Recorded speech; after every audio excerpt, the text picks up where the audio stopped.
Buenas tardes, nosotros somos estudiantes de la Escuela Politécnica Nacional. A continuación les voy a hablar sobre la práctica número 7, que es sobre el teorema de superposición en CC. Los estudiantes que conforman este grupo es Alan Sánchez, Fernando Chulviza y mi persona, Isaac Ibáñez. Bien, eh, a continuación les voy a mostrar el circuito que vamos a desarrollar, que es el de la figura 1. Aplicando el teorema de superposición, hacemos el cortocircuito de una fuente y después de la otra fuente. Bien, aquí como nosotros podemos ver son los valores de la práctica, tanto del voltaje 1, 2 y 3. De igual forma, podemos observar que en la figura 1 tenemos el voltaje de 0,55, 1,64 y 3,42, que es el voltaje total que pasa mientras las dos fuentes están enviando energía. Y en la figura 2 nosotros vimos que es del cortocircuito, tanto como podemos ver aquí, del cortocircuito de E2 y nos da 0,92 menos 0,3,04 y nos da 3,04 igual en la resistencia 3 del voltaje. En la figura 3 cortocircuito en E1 y nos da de menos 0,35 en R1, 4,67 en R2 y 3 menos 0,38 en R3. La suma del voltaje de la figura 2 y de la figura 3 nos debe de dar el resultado 0,55, que sí es el que nos da. Bien, en el análisis nosotros también tenemos el- la aplicación en Proteus. Nosotros podemos observar aquí que tenemos tanto las baterías de los voltajes tanto de 5 como de 4 voltios, una resistencia de 10, de 100 y de 47. Y como podemos observar en la tabla anterior, aquí están los datos que nos muestra en el ejercicio. De igual forma, tenemos tanto la corriente 1, que es como la que sale de 4 voltios, como la corriente 2 que sale de 5 voltios, que son de menos 25 y 20, y la suma de esas dos corrientes nos va a dar una salida por la resistencia 47 en la entrada sería uno de 45 amperios.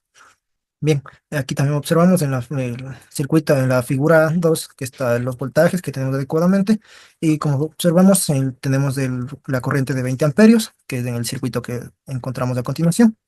Bien, en la figura 3 nosotros de igual forma encontramos aquí los voltajes de cada una de las resistencias, haciendo que el teorema de superposición, que es del cortocircuito. Aquí encontramos las resistencias en paralelas y la corriente sería de 25 amperios.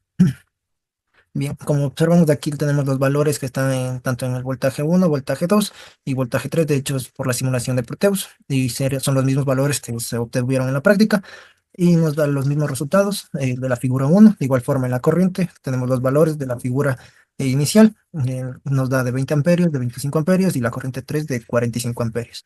Eso sería. Cuestionario. Nos pide consultar y explicar las aplicaciones del teorema de superposición. Este teorema es en el cual vamos analizando una fuente, sea de voltaje o corriente, a la vez.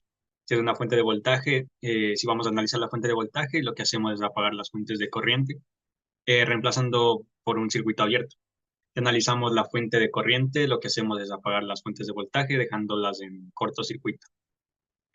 Este teorema de superposición es útil para calcular voltajes y corrientes en circuitos con múltiples fuentes de voltaje y corriente. Además, simplifica los circuitos más complejos, gracias a que analizamos una fuente a la vez. Solo es aplicable a circuitos lineales, es decir, aquellos donde si las respuestas son proporcionales a las entradas. Por ende, no va a ser válido en circuitos con elementos no lineales como diodos o transistores o circuitos saturados.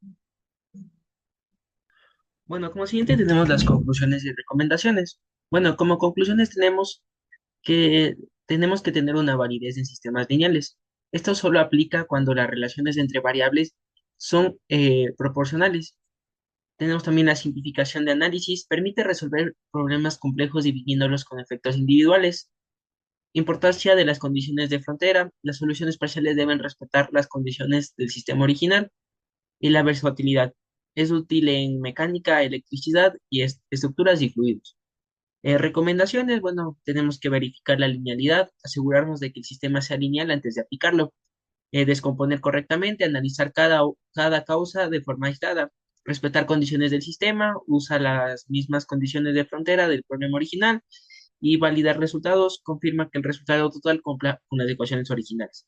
Considerar interacciones menores, evaluar si las interacciones entre efectos individuales son despreciables y bueno, eso sería todo. Aquí también, eh, bueno, eso sería todo y muchas gracias.